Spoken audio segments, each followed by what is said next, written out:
It's Wire, it's Mannequin. If you're just tuning in, announced this afternoon there will be a new Blur album this year, and guess who's here? That makes it sound like we're sort of going to make a record. No, we've got a record, and we put it out today if we were allowed to, but we've got to wait until April. Do you mind? Would you mind? What, got an itchy leg? Do you remember how we do interviews? I start, then you join in. None of this butting in. That's not how it used to be. It's lovely to see you. I tell you, it used to be. Hello, Steve. Hello.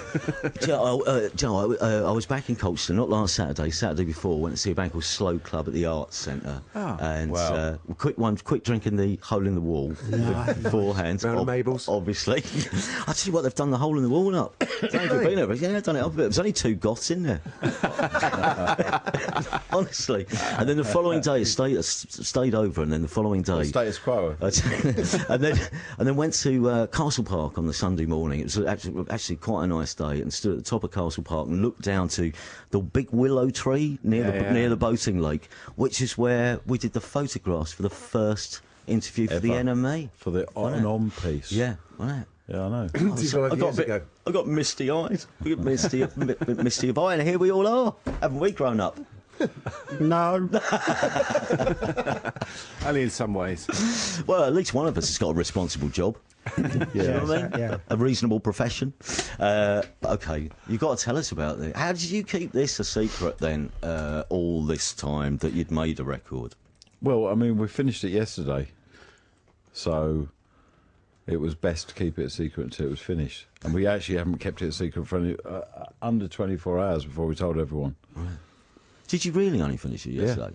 Yeah, it's. I mean, really? it's not been rushed or anything like that. No. It was just mastered. It was mastered yesterday. It was finished. Wow. It was the mixing finished about last Friday. Right. Vocals finished 2 weeks before that. So this has been a record which had a very long gestation, though, because it started live when? It was like a year and a bit ago. We were in 2 years ago. We were in Hong Kong doing a show, and we were supposed to go on to Taiwan to do a gig in Taipei. No, that's not true. We were supposed to go to Tokyo. And there was a change of plan, a cancelled gig. So we were all in Hong Kong for like 4 or 5 days, and we thought, let's go to the studio, right, and kick it around a bit. The studio. Just there is only one studio in Hong Kong.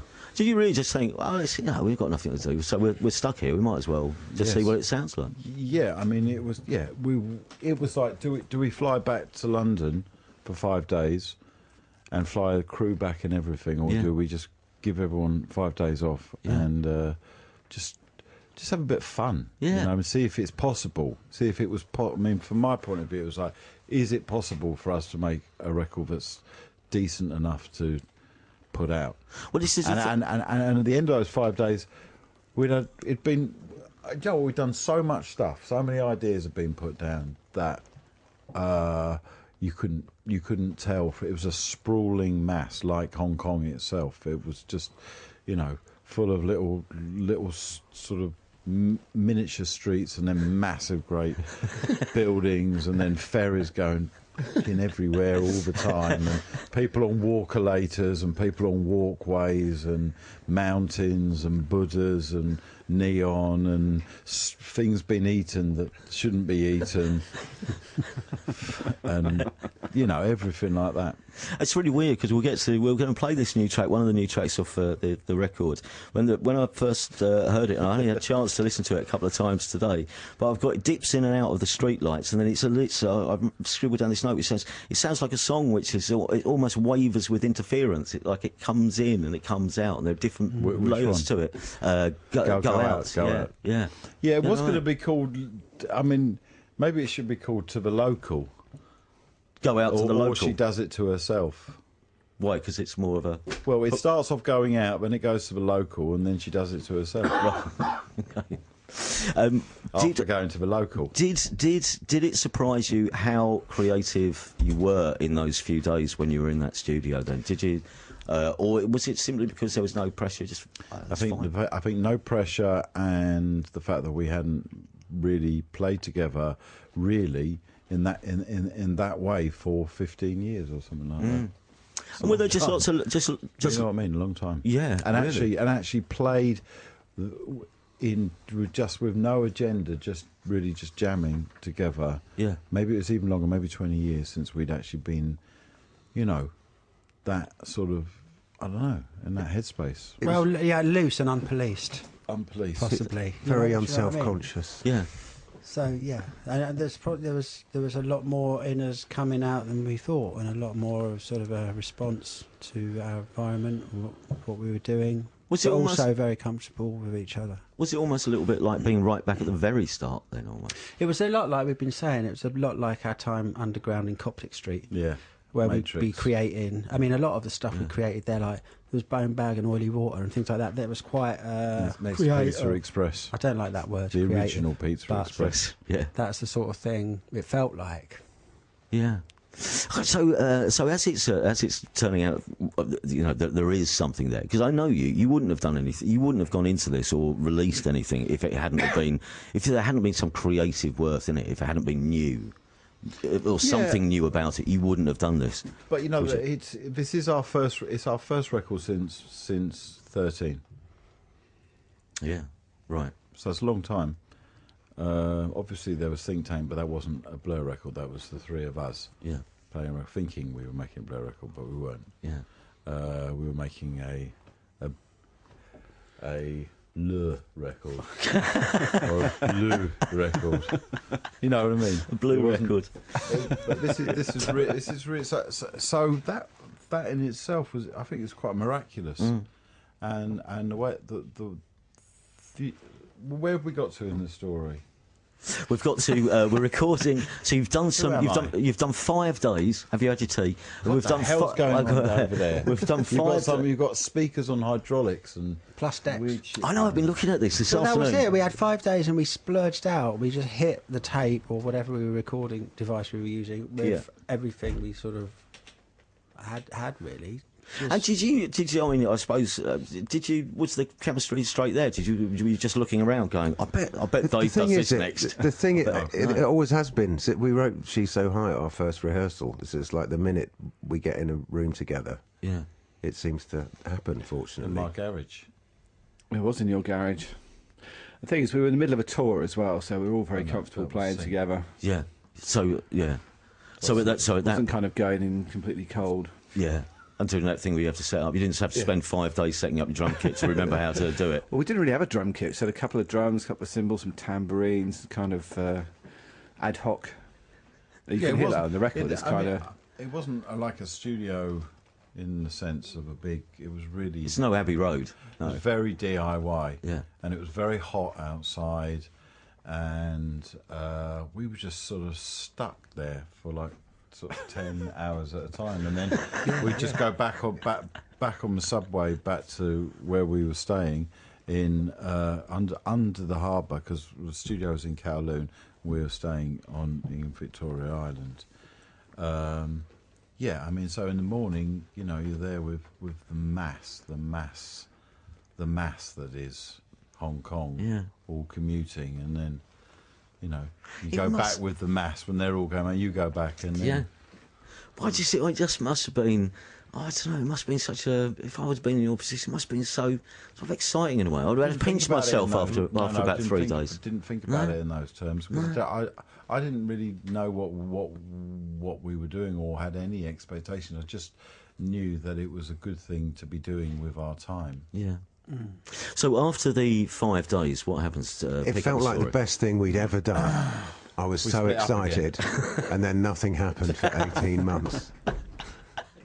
That's And I thought, oh no, here we go again. so. What does happen then after the 18 months? Where do we pick it up?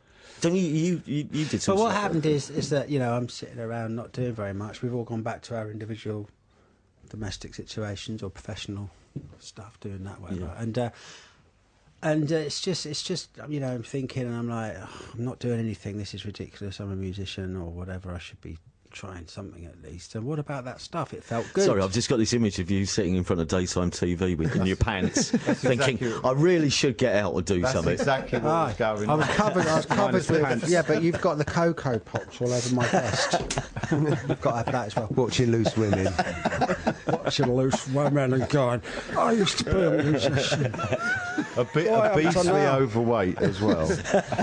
Yeah, I mean, I've she's been to shed the very gym well for now. like 2 months solid. And so I said, look, I just thought, well, it needs sorting out, because it was like, I was looking at it like this huge, ridiculous notebook Yeah. that needed, putting into, To all of them. sorting out. And I thought, well, I asked Damon, I talked to Damon, he said, well, what are you going to do this with? Because it's an overwhelming prospect, And I said, well, the most patient, meticulous man in the world of music, Stephen Street. And so he's like, oh yeah, all right. Yeah. And he went, go on then. Clear off. Yeah. Come back when it's finished. Bring it to me. Really? Here are the tapes now. Go away. Well, no, I thought it'd be interesting.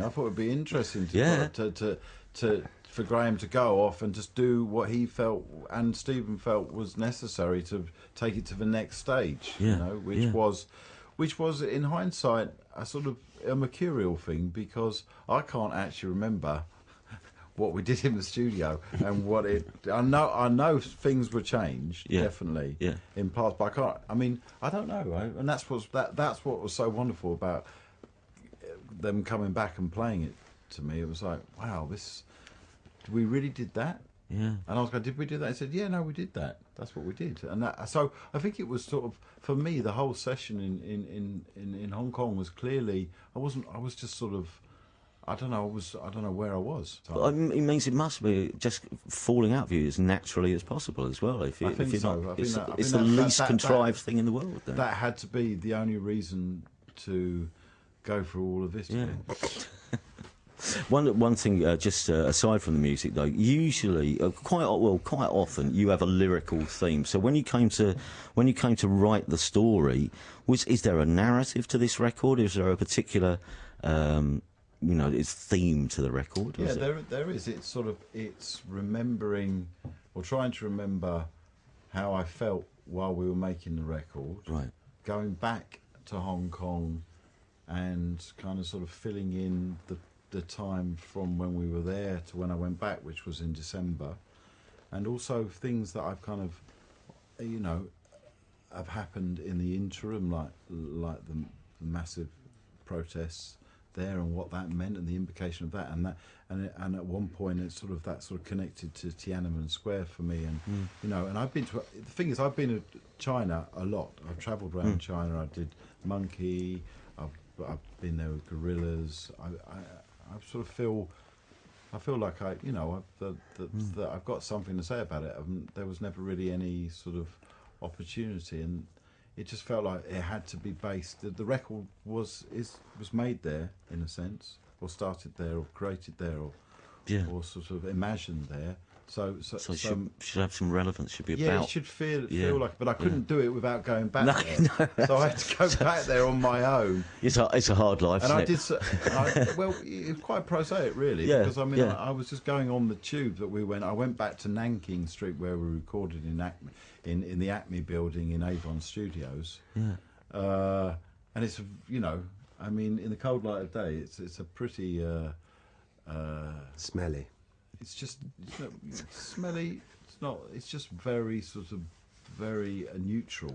The building. I mean, there's, no one's giving anything to you really, and that's the amazing thing about a city like that, is that you can be completely invisible if you choose to be. And on this occasion, when I went back, I felt like that, and I went out to the outlying islands. I went up into the mountains. All this in a 48 hours. Very, very busy. I was writing constantly and filming and just trying to make sense of all the stuff that I'd kind of sung about during that week. Yeah. Because there was, when it came back from Graham and Steve, it had a lot of ideas, vocal stuff and lyric ideas, but it was pretty sort of, what on earth was I talking about? Like there's one song called Ong Ong that I remember was something that an idea that I brought into that session from, I don't know, 5 years ago or whatever, and it was called Ong Ong, and there was no reason why it's called Ong Ong.